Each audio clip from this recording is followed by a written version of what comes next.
నమస్తే. మూడో రోజు కూడా పోసాని కృష్ణమురళి గారి గురించి వీడియో చేయవలసిన అనివార్యమైన పరిస్థితి ఏర్పడింది. అదేమిటంటే పోసాని కృష్ణమురళి గారు అరెస్ట్ అయ్యే సమయానికే ఆయన ఆరోగ్యం అంతగా బాగోలేదు. అయినా అరెస్ట్ చేశారు, తీసుకొచ్చారు, విచారించారు, రైల్వే కోడూరు కోర్టులో హాజరుపరిచారు. వాద ప్రతివాదనలు విన్న తర్వాత రిమాండ్ ఇవ్వటం జరిగింది. జైలుకి కూడా వెళ్ళారు. రిమాండ్లో ఉన్నప్పుడు సబ్ జైల్లో ఆయనకి మరింతగా ఆరోగ్య పరిస్థితి క్షీణించడంతో రిమ్స్ ఆసుపత్రికి తరలించి అక్కడ వైద్య సేవలు అందిస్తున్నారు. బెయిల్ పిటిషన్ కూడా పెండింగ్లో ఉంది. సోమవారం విచారణకు రావచ్చు.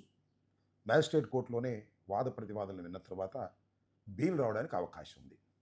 ఎందుకంటే వారు పోసాని కృష్ణమురళి గారిని ప్రొడ్యూస్ చేసేటప్పుడు 111 వేశారు ఎఫ్ఐఆర్లో.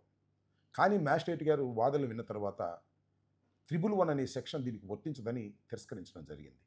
కాబట్టి కడమ సెక్షన్స్ అన్నీ కూడా బెయిలబుల్ సెక్షన్స్ కాబట్టి బెయిల్ వచ్చే అవకాశం ఉంది. కాబట్టి సోమవారం నాడు బెయిల్ వస్తుందని భావిస్తున్నాను. దానితో పాటుగా ఆయన ఆరోగ్య పరిస్థితి కూడా బాగోలేదు కాబట్టి కోర్టు వారు మరింతగా దాన్ని ఆలోచించేసి బెయిల్ ఇచ్చే అవకాశం ఉందనేది నా అభిప్రాయం. అయితే ఇక్కడ నేను చెప్పాలనుకుంటున్నటువంటి అంశం ఏమిటంటే, సరే బెయిలు, అస్వస్థత, రిమాండ్ అవ్వటం, ఆయన జైల్లో ఉండటం, కష్టపడటం పక్కన పెడితే ఆయన విచారించినప్పుడు ఎప్పుడైతే 24 గంటల తర్వాత రైల్వే కోడూరు కోర్టులో హాజరుపరిచారో ఈ మధ్యలో ఆయన్ని విచారించారు పోలీసు వారు. పోలీసు వారు విచారించారంటే ఎస్ఐఓ సిఐఓ కాదు, డైరెక్ట్గా ఎస్పీ గారే వచ్చి విచారించారు. ఎస్పీ గారే ఇలాంటి కేసులు వచ్చి విచారంటే ఇది పెద్ద కేసు కాదు. కానీ ఆయనకున్నటువంటి ఒత్తిడి వల్ల ఆయన వచ్చి పోసాని కృష్ణమురళి గారిని విచారించారని నేను అనుకుంటున్నాను. అయితే విచారించినటువంటి అంశాలు మరి వాస్తవం అవాస్తవం నాకు తెలియదు, కానీ పూసగుచ్చినట్టుగా అన్ని వాస్తవాల్లాగా ఎల్లో మీడియాలో ప్రచురణయ్యాయి. వారికి ఉన్నటువంటి పత్రికల్లో అలాగే టీవీల్లో ఆయన ఏదైతే చెప్పాడో లేదో మనకు తెలియదు, కానీ మొత్తం అంతా చెప్పినట్టుగా వార్తలు ఇచ్చారు. అదేమిటంటే దీనన్నిటికీ కారణం సజ్జల రామకృష్ణారెడ్డి గారని.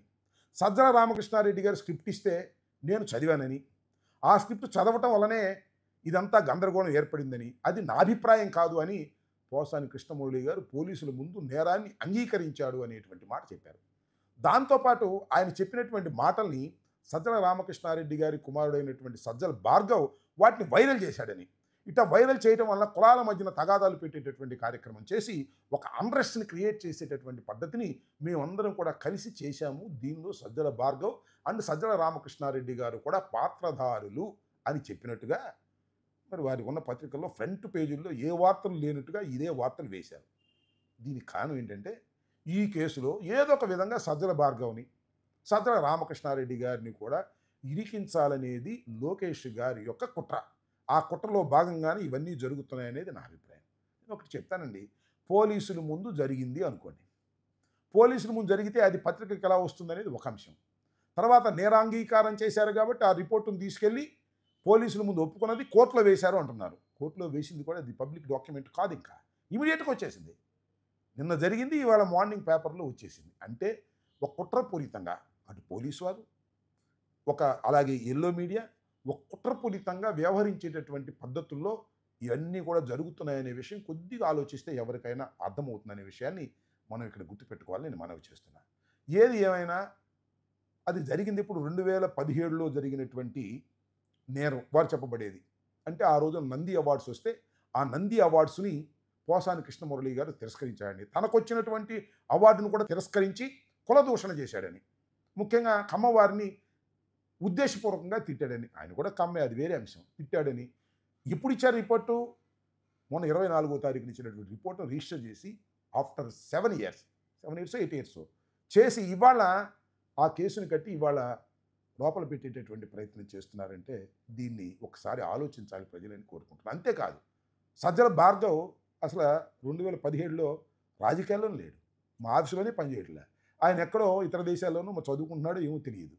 మరి ఆయన వైరల్ చేశాడు ఆ రోజున అనేటువంటి మాట మాట్లాడుతున్నారు, అదే పత్రికలో రాస్తున్నారు. ఇవన్నీ కాక్ అండ్ బుల్ స్టోరీస్ కుక్కుడప్ చేసి ఇవాళ పత్రికల్లో రాంచి ఏదో ఒక విధంగా జగన్మోహన్ రెడ్డి గారిని, వైఎస్ఆర్ కాంగ్రెస్ పార్టీతో పాటు సజ్జల భార్గవ్ని, సజ్జల రామకృష్ణారెడ్డి గారిని ప్రజల్లో డ్యామేజ్ చేయాలని కుట్రపూరితంగా లోకేష్ గారు పన్నినటువంటి పన్నాగంలో భాగంగా ఇవన్నీ జరుగుతున్నాయనే విషయాన్ని దయచేసి గుర్తుపెట్టుకోవాలని నేను ఈ సందర్భంగా కోరుతున్నాను.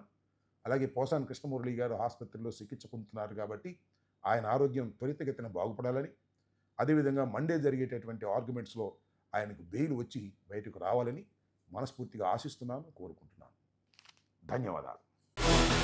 Stay aware, stay bold.